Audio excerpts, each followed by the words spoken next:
Hello everyone, स्वागत है आपका पाठशाला ऋषिकेश के यूट्यूब चैनल पर। आज इस स्पेशल सेशन में हम बात करने वाले हैं सीबीआई के बारे में। आपने बहुत सारी न्यूज़ हेडलाइंस में सुना होगा सीबीआई जांच के बारे में, या सीबीआई को ये कहते हुए कि अब सीबीआई ने यहाँ रेड मारी है, कुछ लोगों को पकड़ा है, कुछ पैसे पकड़ लिए गए हैं, या स्पेशल इन्वेस्टिगेशन एजेंसी के तौर पर आपसे देखते आए होंगे।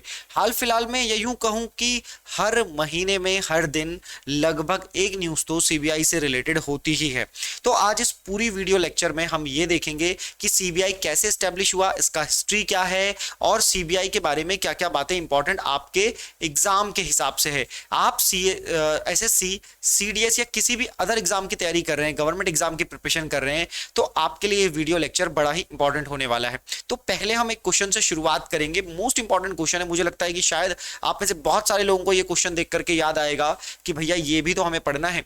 पहला क्वेश्चन कह रहा है सीबीआई भारत सरकार के किस मंत्रालय के अधीन है। इसका मतलब है कि सीबीआई भारत सरकार की किस मिनिस्ट्री के अंदर में काम करती है।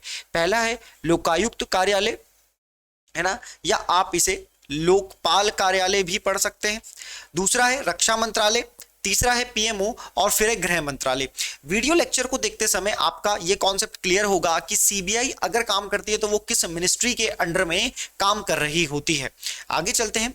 अगला क्वेश्चन देखिए, क्या ये क्वेश्चन ही फॉर्मेट में होने वाला है तो ऐसा नहीं है, लेकिन दो इंपॉर्टेंट ऐसे क्वेश्चन हैं जो आपको इंपॉर्टेंट और आपको टॉपिक समझाने में बड़ी मदद करेंगे। देखिए, हर एग्जाम में अलग अलग पर्सपेक्टिव से क्वेश्चन पूछे जाते हैं। कहीं पर यह पूछा जाता है कि सीबीआई किस मिनिस्ट्री के अंडर में आएगा, कहीं पर उसके डायरेक्टर से रिलेटेड और कहीं पर उसके काम से रिलेटेड। ठीक है, तो हम बात करते हैं who is the chairman of CBI in India. मतलब जब आप ये वीडियो 2022 में देख रहे हैं अक्टूबर में, तो मैं आपसे ये पूछना चाह रहा हूं कि भैया चेयरमैन कौन है सीबीआई के। चार ऑप्शन आपके पास हैं, और मैं आपको ये भी बता दूं कि चार ऑप्शन जो आप देखोगे ये अलग अलग हेड ऑफ डिपार्टमेंट हैं। तो आपको बड़े सोच करके इसका जवाब कमेंट सेक्शन में देना है। वीडियो के एंड तक आते आते आपको इन दोनों सवालों के जवाब बहुत अच्छे से मिल जाएंगे।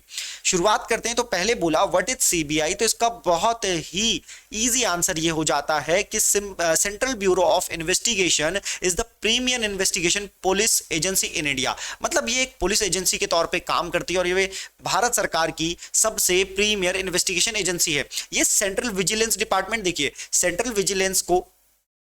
विजिलेंस डिपार्टमेंट और लोकपाल को भ्रष्टाचार जैसे चीजों के लिए देखा जाता है, तो उसके असिस्टेंट के तौर पर सीबीआई आती है। अब सीबीआई आपने पहले ही रिपोर्ट में देखा था कि सीबीआई को लिखा था पिंजरे का तोता। कई बार इसके लिए ये फ्रेज यूज किया जाता है, ठीक है, लेकिन क्या ये कितना सही है कितना गलत है इसका फैसला आप इस वीडियो को देखने के बाद करिएगा। आगे चलते हैं।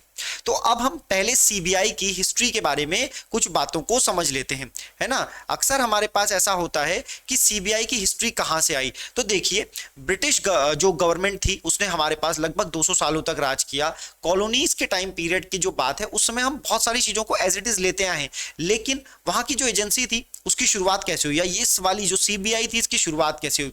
तो देखिए, सेकेंड वर्ल्ड वॉर का जो टाइम था, यानी कि 1941 के ड्यूरेशन के आसपास ब्रिटिश भारत के युद्ध विभाग डिपार्टमेंट ऑफ वॉर में एक विशेष पुलिस स्थापना हुई। कब हुई?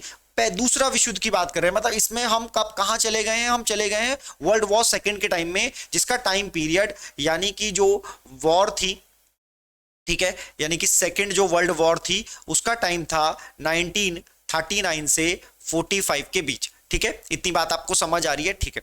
अब देखिए, युद्ध विभाग में एक डिपार्टमेंट ऑफ वॉर था, उसमें एक स्पेशल पुलिस सेल को स्टैब्लिश किया गया, जिसे कहा गया स्पेशल पुलिस एस्टेब्लिशमेंट का गठन किया गया, ताकि युद्ध से संबंधित जो भी खरीदो, क्योंकि खरीदेंगे तो कुछ भ्रष्टाचार हो सकता है, करप्शन हो सकता है, और उसमें जो रिश्वत हो उस भ्रष्टाचार के आरोपों की जांच की जा सके। तो वर्ल्ड वॉर सेकेंड में ऐसा एक ब्रिटिश गवर्नमेंट के टाइम में एक स्पेशल पुलिस एस्टेब्लिशमेंट किया गया, ठीक है, पुलिस का एक दस्ता एस्टेब्लिश किया गया।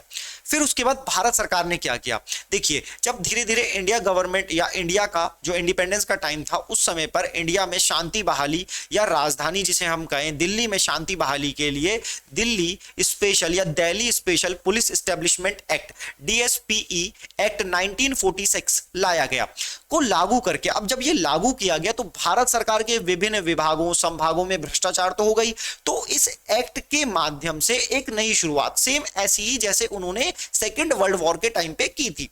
1946 के ड्यूरेशन में एक सीबीआई, एक वैधानिक है ना, इसकी औपचारिक शुरुआत की गई। लेकिन तब क्या इसका नाम सीबीआई था? नहीं, ये एक सेंट्रल इन्वेस्टिगेशन एजेंसी के तौर पे आया, लेकिन आज जो फॉर्मेट इसका है ऐसा नहीं था। फिर क्या हुआ? फिर देखिए, सीबीआई एक वैधानिक निकाय नहीं है, लेकिन इसे दिल्ली विशेष पुलिस स्थापना अधिनियम 1946 के द्वारा अन्वेषण करने की शक्ति प्राप्त है। अन्वेषण का मतलब होता है जांच करना, है ना, एक जांच करने का है, तो 1946 ने इसे शक्ति तो दे दी। अब यहां पर एक टर्म लिखा है वैधानिक निकाय नहीं है, या इंग्लिश में आप इसे पढ़ेंगे CBI is not a statutory body.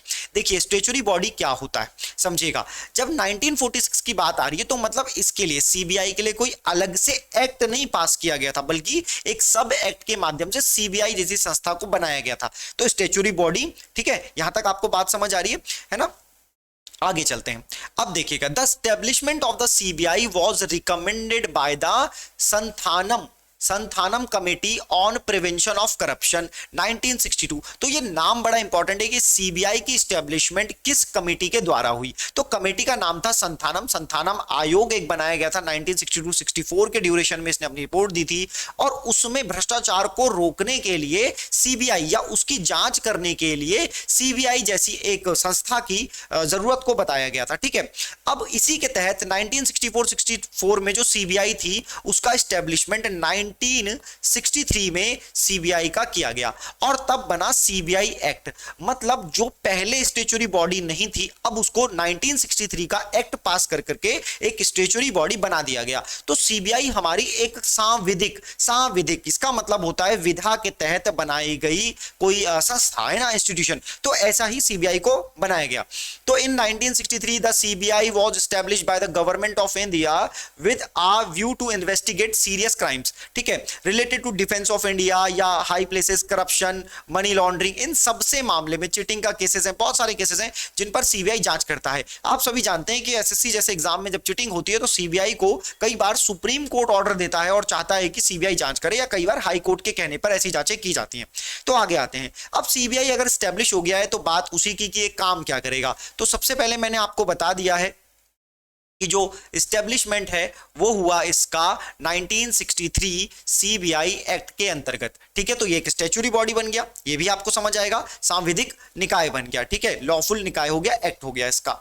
अब आते हैं बात कि ये क्या क्या काम करता है, क्या क्या टाइप के केसेस ये हैंडल करता है। तो देखिए, इकोनॉमिक क्राइम्स है, मतलब इसमें मनी लॉन्ड्रिंग, ब्लैक मनी जो मार्केटिंग होती है उसका पैसा, अगर उस पर जांच है तो ये वित्तीय जांच भी कर सकती है। स्पेशल क्राइम्स में आप देखा होगा कि निर्भया जैसे केसेस हुआ करते थे, रेप केसेस होते हैं, या कोई स्पेशल मर्डर केस होता है तो उसके लिए भी स्पेशल क्राइम केसेस होते हैं। हालिया दिनों में उत्तराखंड में हुई अंकिता भंडारी केस की भी सीबीआई जांच की मांग की जा रही थी। साथ में ही वहां पर अगर पेपर लीक का मामला था तो उसकी भी जांच सीबीआई से कराने की बात की जा रही थी। इससे ऐसा प्रतीत होता है कि देखिए, अगर स्टेट की जो एजेंसीज हैं वो कहीं किससे मिली हुई ना हो तो के लिए एक दूसरी एजेंसी जो सेंटर से चल रही है उस एजेंसी को केसेस सौंप दिए जाए। फिर होता है सो मोटो केसेस। लेकिन ये सो मोटो केसेस कैसे होते हैं? देखिए, CBI can suo motu take up investigation of offences only in the union territories. तो ये आपको ध्यान रखना है कि सो मोटो का मतलब होता है जिसमें वो खुद ही संज्ञान लेता है, खुद ही देख लेता है। ये केसेस कहां पर फाइल होते हैं या ये कहां पर ले सकते हैं? तो ये है यूनियन टेरिटरीज में।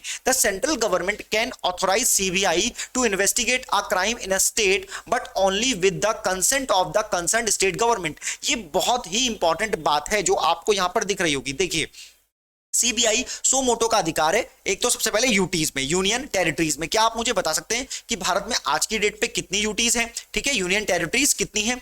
दूसरी बात यह है कि अगर भारत सरकार चाहती है कि सीबीआई किसी स्टेट की जांच करे या वहां पर कोई जो केस है उसकी जांच करे तो इसके लिए उसे उस स्टेट से भी परमिशन लेनी पड़ती है। देखिए, ऐसा ही केस एक बार क्या हुआ, बहुत बड़ा शारदा घोटाला है, शारदा चीट फंड है जो जुड़ा है वेस्ट बंगाल से, ममता बनर्जी के वेस्ट बंगाल से, ठीक है, वो सीएम है।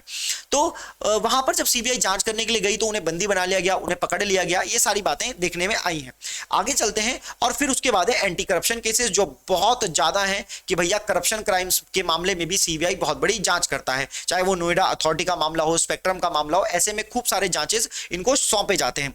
आगे चलते हैं तो अगला क्वेश्चन आता है, how is the director of CBI appointed. तो अब तक तो आप ये समझ गए होंगे कि इसका डायरेक्टर जनरल होता है और वो कैसे अपॉइंट होता है ये भी समझिएगा। तो देखिए, पहले तो इसको केवल सेंट्रल गवर्नमेंट ही डायरेक्ट अपॉइंट कर दिया करती थी, लेकिन 2014 से क्या हुआ, जो हमारा लोकपाल एक्ट है, लोकपाल एक्ट है 2013 का।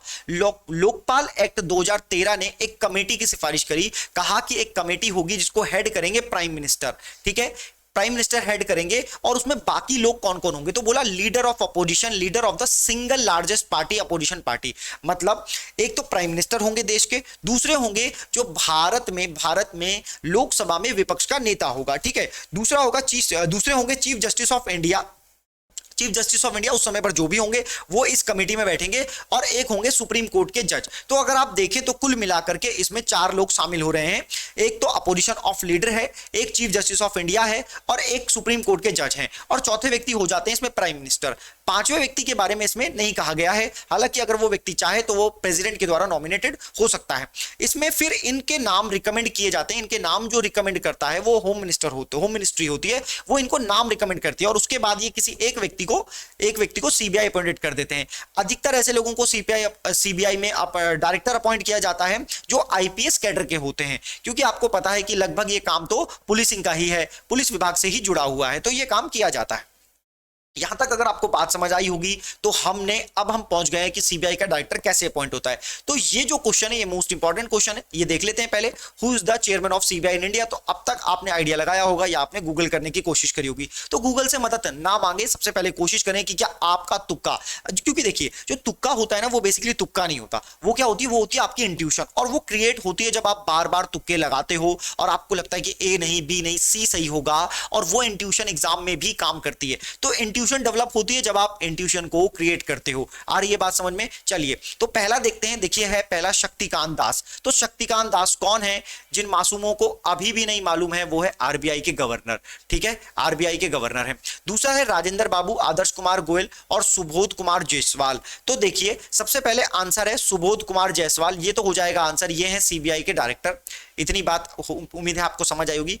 राजेंद्र बाबू कौन है? तो देखिए एनएचआरसी, क्या होता है एनएचआरसी? एनएचआरसी होता है national human right commission, alright. उसके बाद है आदर्श कुमार गोयल। तो प्यारे बच्चों अगर आप एनवायरनमेंट से प्यार करते हो तो ये है एनजीटी के हेड, एनजीटी के चेयरमैन, नेशनल ग्रीन ट्रिब्यूनल। तो मैंने आपको यहां पर चारों के चारों नाम बताए, ध्यान से सुनिएगा। शक्तिकांत दास आरबीआई के हेड हैं, आरबीआई के गवर्नर हैं। एस राजेंद्र बाबू एनएचआरसी, देश के अंदर नेशनल ह्यूमन राइट कमीशन होता है, उसके चेयरमैन है।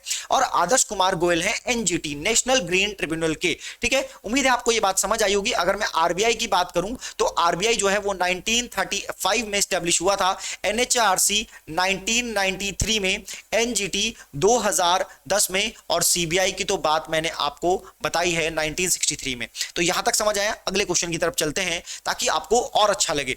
सीबीआई भारत सरकार के किस मंत्रालय के अधीन कार्य करता है? अब तक शायद आपको इसका आंसर नहीं मिला होगा, अब आप ध्यान से सुनिएगा। देखिए ना तो ये लोकायुक्त कार्यालय के, ना ही रक्षा मंत्रालय के, और ना ही गृह मंत्रालय के, ये डायरेक्ट प्रधानमंत्री ऑफिस, पीएमओ जिसे हम कहते हैं, प्राइम मिनिस्टर ऑफिस, उसके अधीन कार्य करता है। तो दोस्तों आपको उम्मीद है कि ये वीडियो लेक्चर बहुत ही पसंद आया होगा, और नहीं आया है अगर तो भी अगले वीडियो लेक्चर आपको जरूर पसंद आएंगे, ऐसा हमारा मानना है। तो ये है एक्सप्लेनेशन, इसको आप पढ़ेंगे, या भारत सरकार के कार्मिक, पेंशन तथा लोक शिकायत मंत्रालय के कार्मिक विभाग, जो प्रधानमंत्री कार्यालय पीएमओ के अंतर्गत आता है, के अधीक्षण कार्य करता है। तो उम्मीद है ये आपको समझ आया होगा। सीबीआई को डायरेक्ट समझाया है हमने।